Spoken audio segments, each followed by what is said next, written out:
Tens of thousands of Irish men, women, and children arrived in the Caribbean as indentured servants in the 1600s. This isn't a story of equivalence. Their experience was fundamentally different from slavery, but it's a story that shaped anti-colonial resistance in unexpected ways. Between the 1620s and 1660s, more than 50,000 Irish people were transported to the Caribbean as indentured servants. Some came voluntarily, desperate to escape poverty in Ireland under English rule. Others were forcibly transported, political prisoners after failed rebellions, or victims of what amounted to kidnapping during Oliver Cromwell's brutal conquest of Ireland. They signed contracts, typically for 4 to 7 years, promising their labor in exchange for passage, food, and shelter. In theory, they'd gain their freedom afterwards. In practice, conditions were brutal.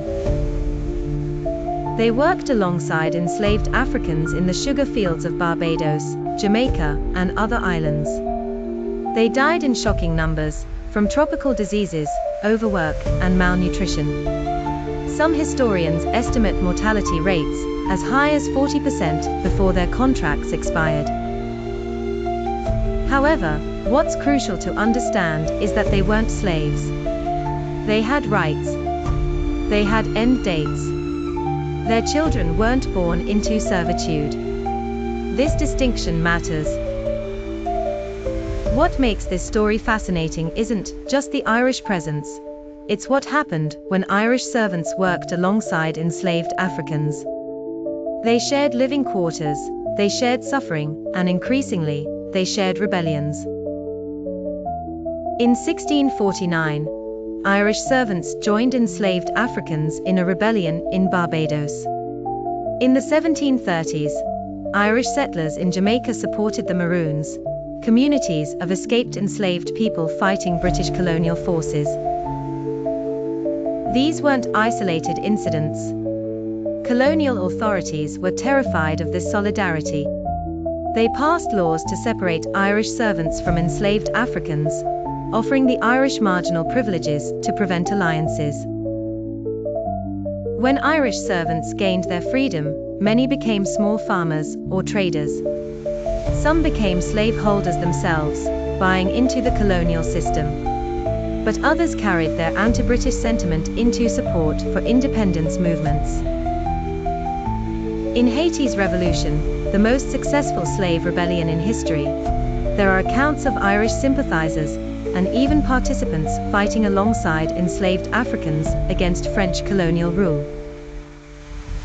The Irish Caribbean story had a profound influence on later anti-colonial movements.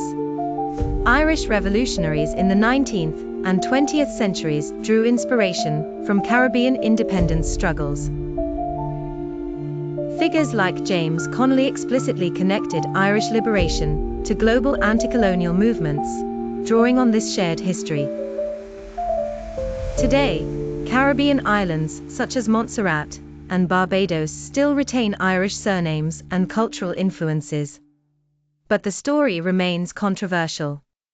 Some try to equate Irish servitude with African slavery, a dangerous distortion. Others erase the Irish presence entirely. The truth lies in between, acknowledging Irish suffering without minimizing the unique horror of chattel slavery, while recognizing how shared oppression sometimes created solidarity across racial lines.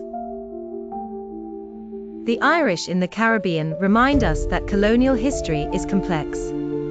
Oppression can create unexpected alliances, and the fight against empire has always been a global endeavor. That's a legacy worth remembering.